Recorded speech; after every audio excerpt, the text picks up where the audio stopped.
हाँ जी। छात्रों नमस्कार। कैसे हो आप? आशा करता हूँ आप अच्छे से होंगे और हमारे चैनल के माध्यम से घर बैठ करके और फिजिक्स का लाभ प्राप्त कर रहे होंगे। तो पिछले टॉपिक में अपन ने ये पढ़ा था कि आवेश उत्पन्न करने की कितनी विधियां हैं। आज हम ये पढ़ेंगे कि आवेश का मापन या आवेश का जो मापन होता है इसकी क्या पद्धतियां हैं। तो छात्रों, आवेश का मापन करने की एसआई जो पद्धति है,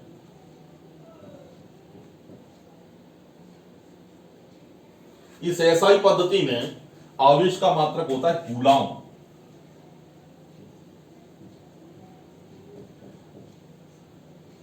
और एक कूलाम का मान होता है 1 एम्पियर इंटू 1 सेकेंड। यानी इसको अगर परिभाषित करने का प्रयास करें तो यदि किसी चालक में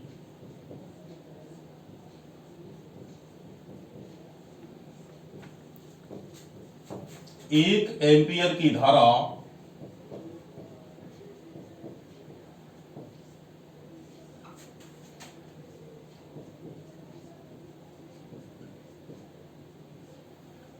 एक सेकंड तक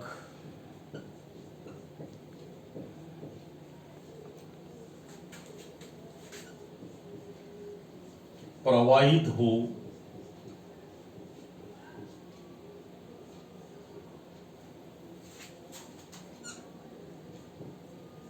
तो उस वस्तु पर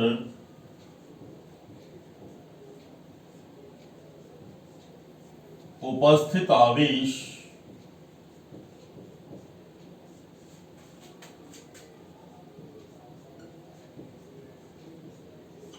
एक कूलाम आवेश कहलाता है।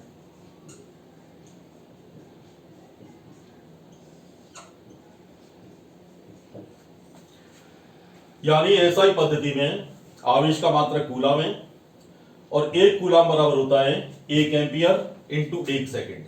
अब इस माध्यम से अगर इसकी परिभाषा बनाई जाए तो यदि किसी चालक में 1 एम्पियर की धारा 1 सेकेंड तक प्रवाहित होती है तो उस वस्तु पर उपस्थित आवेश एक कूलाम आवेश कहलाता है। यह रहा एसआई पद्धति। अब बात करते हैं इसकी सीजीएस पद्धति।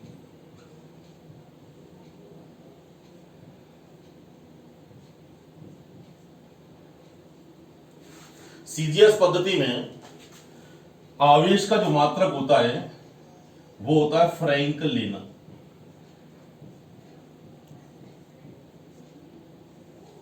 यानी सीजीएस पद्धति में आवेश का मात्रक फ्रैंकलिन है और एक कूलाम जो होता है उसमें 3 गुणा 10 की घात 9 फ्रैंकलिन होते हैं। एक कूलाम बराबर 3 गुणा 10 की घात 9 फ्रैंकलिन।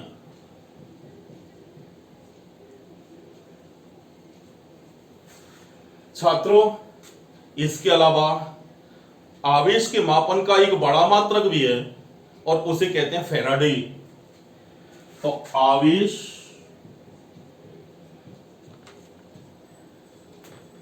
का बड़ा मात्रक और इस मात्रक का नाम है फैराडे। और एक फैराडे बराबर, लिख देता हूं यहां फैराडे, और एक फैराडे बराबर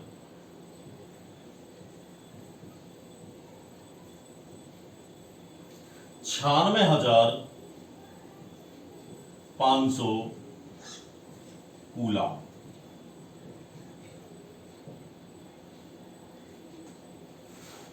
यह बड़ा मात्रक है। इसके अलावा कुछ इससे भी छोटे मात्रक हैं, जैसे 1 माइक्रोकूलम बराबर 10 की घात -6 कूलम।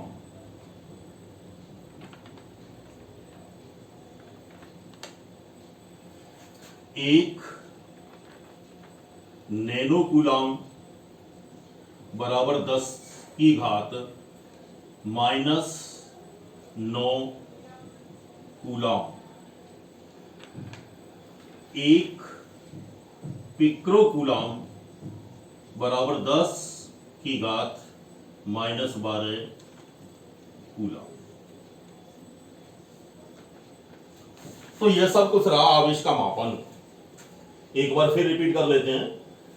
आवेश का एसआई पद्धति में अगर मापन करें तो एसआई पद्धति में इसे कहते हैं कूलम, और एक कूलम का मतलब होता है 1 एम्पियर इंटू 1 सेकेंड। परिभाषा बनती है यदि किसी चालक में 1 एम्पियर की धारा 1 सेकेंड तक प्रवाहित हो तो उस वस्तु पर उपस्थित आवेश 1 कूलम आवेश कहलाता है। सीजीएस पद्धति में आवेश का मात्रक का फ्रैंकलिन, और 1 कूलम में 3 गुणा 10 की घात 9 फ्रैंकलिन होती है आवेश का। हाँ, इसके अलावा 1 कूलम में ये फ्रैंकलिन हो गए। आवेश का एक बड़ा मात्रक भी है जिसे अपन कहते हैं फैराडे, और 1 फैराडे में 96,500 कूलम होते हैं। इसके अलावा इस आवेश की कुछ छोटे मापन भी हैं। 1 माइक्रोकूलम बराबर 10 की घात -6 कूलम, 1 नैनो कूलम बराबर 10 की घात -9 कूलम, और 1 पिक्रोकूलम बराबर 10 की घात -12 कूलम। अब इसके अलावा अगला टॉपिक आता है जिसका नाम है कि आवेश के गुणधर्म क्या है। तो अब हमारा अगला टॉपिक होगा आवेश के गुणधर्म। आवेश के गुणधर्म।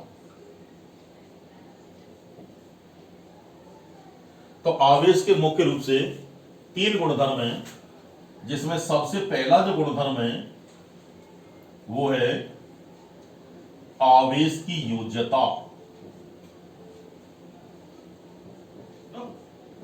आवेश की योज्यता का नियम। तो पहला नियम क्या है? आवेश की योज्यता का नियम। दूसरा है आवेश संरक्षण का नियम।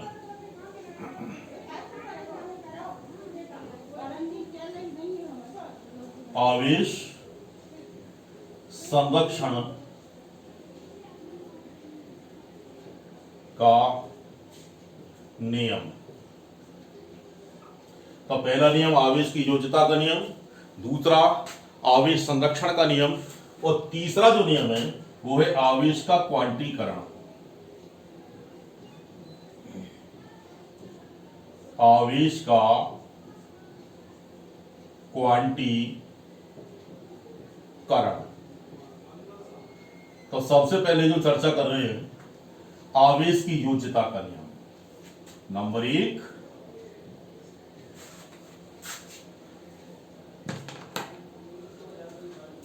आवेश की योज्यता का नियम।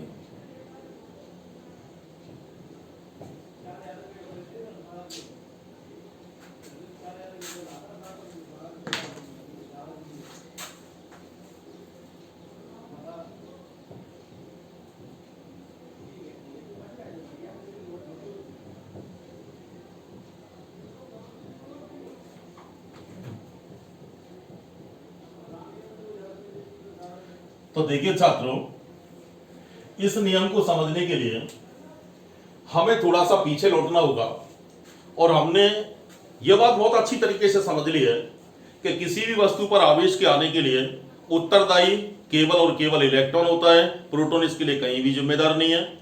यदि किसी वस्तु पर इलेक्ट्रॉन आते हैं तो इसका सीधा अर्थ होगा कि उस पर ऋणावेश आ गया, और अगर किसी वस्तु से इलेक्ट्रॉन निकलते हैं तो इसका सीधा अर्थ है कि उस वस्तु पर धनावेश आ गया।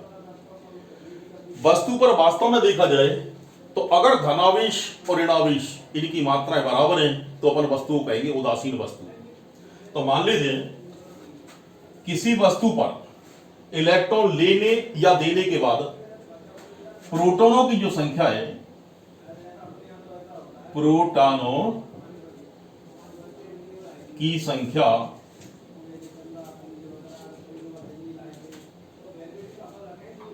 वो है प्लस पीई। ई से क्यों लिख रहे हैं? क्योंकि इलेक्ट्रॉन और प्रोटॉन पे आवेश तो बराबर ही होता है। अब इसके बाद संख्या को अपन ने रिप्रेजेंट जो किया है वो पी से किया है, धन का निशान लगा दिया है, इसका मतलब धनावेश है। अब इसी वस्तु पर इलेक्ट्रॉनों की संख्या यह माइनस की एनी, तो उसी वस्तु पर प्रोटॉनों की संख्या प्लस पीई और इलेक्ट्रॉनों की संख्या माइनस एनी। तो इसका सीधा अर्थ यह हुआ कि वस्तु पर टोटल आवेश कितना है। तो अब टोटल आवेश निकालने के लिए अपन करेंगे इसका योग। तो कुल आवेश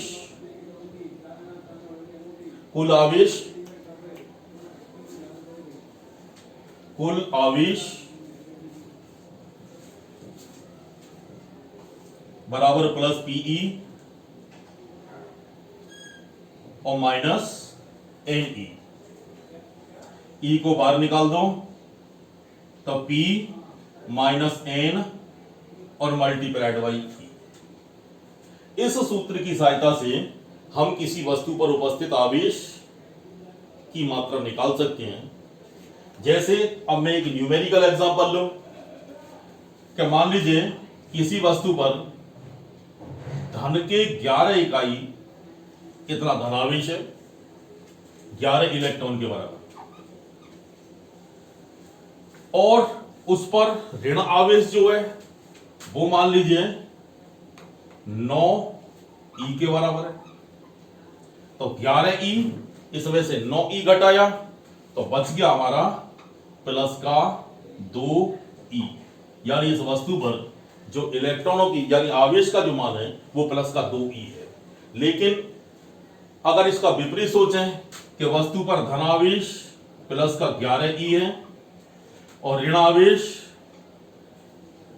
मान लो 15 ई है, तो अगर इसे घटाया जाए तो ये बचेगा माइनस 4 ई, जिसका अर्थ यह होगा कि इस वस्तु से 2 इलेक्ट्रॉन निकले हैं जबकि इस वस्तु पर 4 इलेक्ट्रॉन नहीं आए।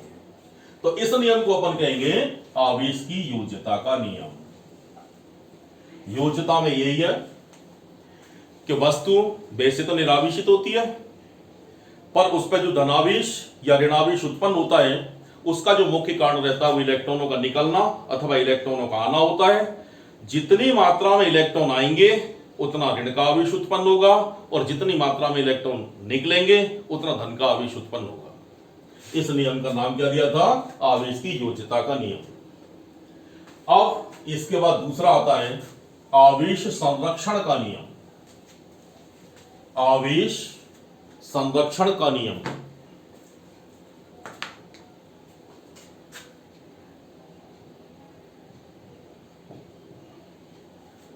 आवेश क्या चक्कर है यार?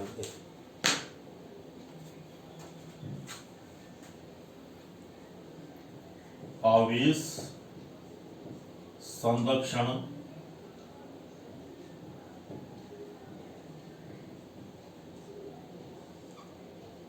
का नियम।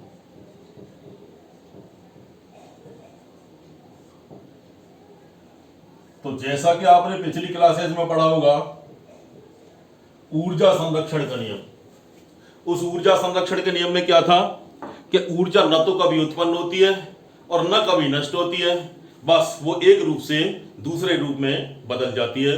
बिल्कुल सेम यही अगर आवेश पर सोचा जाए तो यदि हम किसी कांच की छड़ को रेशम के कपड़े से रगड़ते हैं तो इस क्रिया में घर्षण के द्वारा जो ऊर्जा उत्पन्न होती है उसमें रेशम के कपड़े से सॉरी कांच की छड़ से कुछ इलेक्ट्रॉन निकल करके रेशम के कपड़े पर आ जाते हैं, इससे कांच की छड़ पर धनावेश आ जाता है और रेशम के कपड़े पर ऋणावेश आ जाता है। दूसरी ओर यदि हम आबनूस की छड़ को बिल्ली के फर से रगड़े तो इस क्रिया में बिल्ली के फर से कुछ इलेक्ट्रॉन निकलकर और कांच की छड़ में आ जाते सॉरी आबनूस की छड़ में आ जाते हैं और इससे आबनूस की जो छड़ होती है वो ऋणावेशित हो जाती है। तो इन दोनों क्रियाओं में अपन देखें तो एक ही निष्कर्ष निकल रहा है कि इन क्रियाओं में न तो इलेक्ट्रॉन कहीं नष्ट हुए और न कोई नए इलेक्ट्रॉन बने। जब पुराना कुछ नष्ट नहीं हुआ, नया कुछ बना नहीं, तो इसे हम क्या नाम दे सकते हैं? आवेश संरक्षण का नियम। यानी क्रिया कोई भी हो, चाहे वो घर्षण विधि हो, चाहे वो प्रेरण विधि हो, चाहे वो संपर्क विधि हो, इन तीनों विधियों के अंतर्गत न तो कोई नया इलेक्ट्रॉन आता है और न कोई पुराना इलेक्ट्रॉन नष्ट होता है। इसलिए इस नियम को क्या नाम देंगे अपन? आवेश संरक्षण का नियम। तो इस नियम के अंतर्गत क्या होगा? आवेशन की क्रिया के अंतर्गत न तो कोई नया इलेक्ट्रॉन बनता है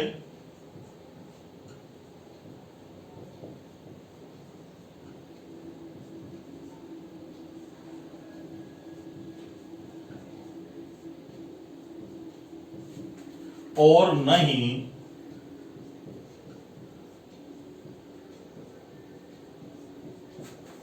कोई पुराना इलेक्ट्रॉन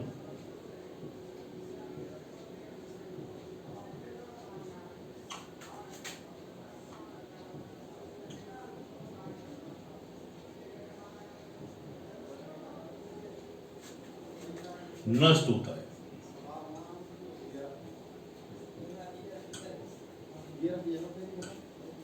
न तो कोई नया इलेक्ट्रॉन बनता है और न ही पुराना इलेक्ट्रॉन नष्ट होता है। आवेश की इस गुणधर्म को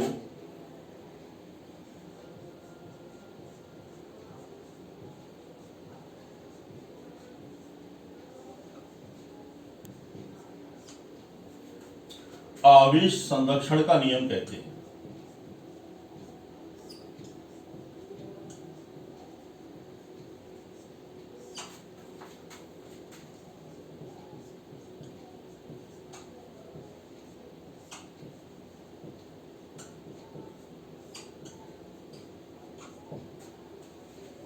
ठीक है जी। अब तीसरा आता है आवेश का क्वांटीकरण। तीसरा आता है आवेश का क्वांटीकरण।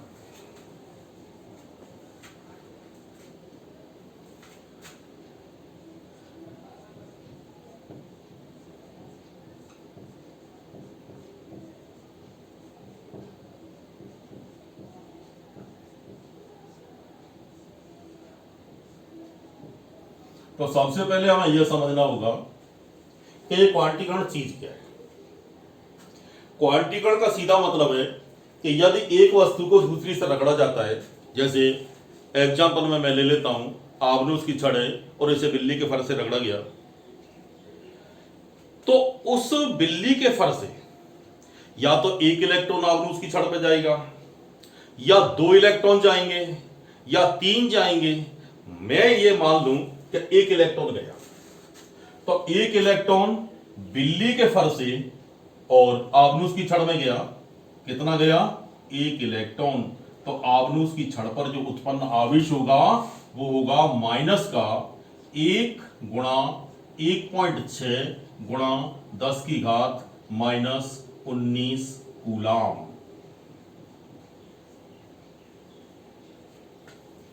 अगर मान लीजिए 2 इलेक्ट्रॉन गए तो आबनूस की छड़ पर जो उत्पन्न आवेश है वो है -2 गुणा 1.6 गुणा 10 की घात माइनस 19 कूलाम।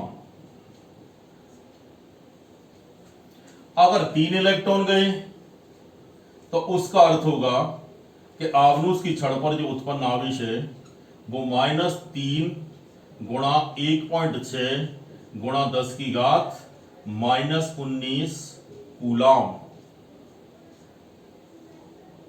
और इसी क्रम में मैं आगे बढ़ूं और यह मान लूं कि बिल्ली के फर से n इलेक्ट्रॉन और आव्यूह की छड़ में गई n इलेक्ट्रॉन,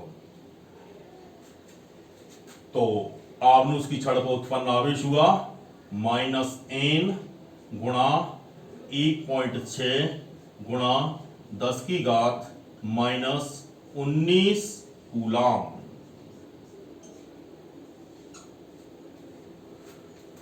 इधर मैं दूसरा एग्जांपल लेता हूं।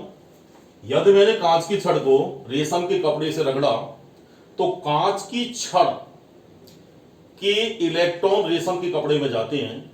माना रेशम के कपड़े, यानी यह है आपका आव्यूह की छड़ का हिस्सा, आव्यूह की छड़। दूसरी ओर बात करते हैं कांच की छड़।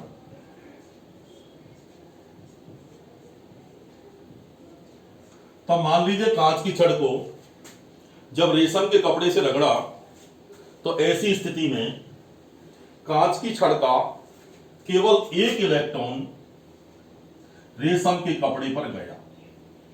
तो चूंकि मैं कांच की छड़ का हिसाब लेकर चल रहा हूं, तो एक इलेक्ट्रॉन अगर रेशम के कपड़े में गया तो कांच की छड़ पर उत्पन्न आवेश हुआ 1 गुणा 1.6 इंटू 10⁻⁻19 कूलाम। लेकिन यह होगा प्लस का, क्योंकि कांच की छड़ से इलेक्ट्रॉन निकल रही है। अगर 2 इलेक्ट्रॉन निकले तो कांच की छड़ पर 2 इलेक्ट्रॉनों की कमी, और कांच की छड़ पर उत्पन्न आवेश हुआ 2 गुणा 1.6 गुणा 10 की घात -19 कूलाम। अगर कांच की छड़ से 3 इलेक्ट्रॉन निकले तब कांच की छड़ पर उत्पन्न आवेश हुआ 3 गुणा 1.6 गुणा 10 की घात -19 कूलाम।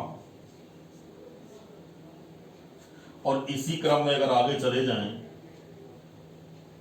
मान लीजिए कांच की छड़ से n इलेक्ट्रॉन निकले तो कांच की छड़ पर उत्पन्न आवेश हुआ plus n into 1.6 into 10⁻⁻19 coulomb. तो छात्रों, इन दोनों ही क्रियाओं में आपने कांच की छड़ को भी देख लिया, आव्यूह की छड़ को भी देख लिया, और दोनों स्थितियों में जो आने वाले इलेक्ट्रॉन या जाने वाले इलेक्ट्रॉन है, इनकी संख्या या तो 1 रहेगी या 2 रहेगी या 3 रहेगी या n रहेगी। यानी इस पूरी क्रिया में आप ये देख रहे हो कि ऐसा नहीं होगा कि साहब 1.5 इलेक्ट्रॉन चला गया या 2.5 इलेक्ट्रॉन, 3.5 इलेक्ट्रॉन, 3.25 इलेक्ट्रॉन, ऐसा नहीं होगा। जाएगा तो या तो 1 या 2 या 3 या 4। तो किसी वस्तु पर जो आवेश की मात्रा होगी वो 1.6 इंटू 10⁻⁻19 के गुणज में होगी। इसे लिख सकते हैं अपन E। अब इलेक्ट्रॉनों की कितनी संख्या है उसके हिसाब से अपन n का मान रख देंगे, तो किसी वस्तु पर उपस्थित आवेश की जो मात्रा हुई वो ही Q बराबर Ne। तो छात्रों, आवेश का जो क्वांटीकरण है इसको थोड़ा सा परिभाषित कर लेते हैं। ये सारा मैटर आपकी समझ में आ गया, तो अब इसे आसानी से अपन परिभाषित कर सकते हैं। किसी वस्तु पर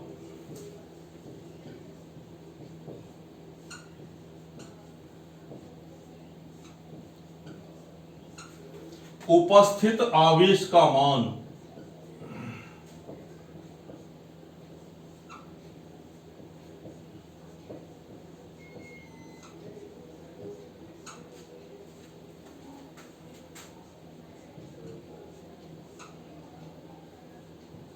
आवेश, यानी यहां आवेश का अर्थ है इलेक्ट्रॉन,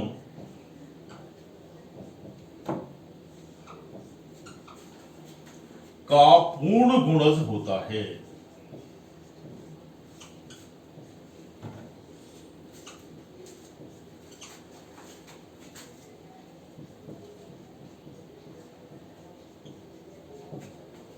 इस सिद्धांत को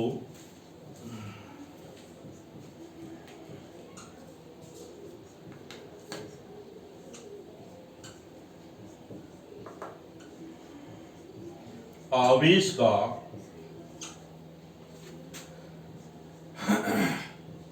क्वांटीकरण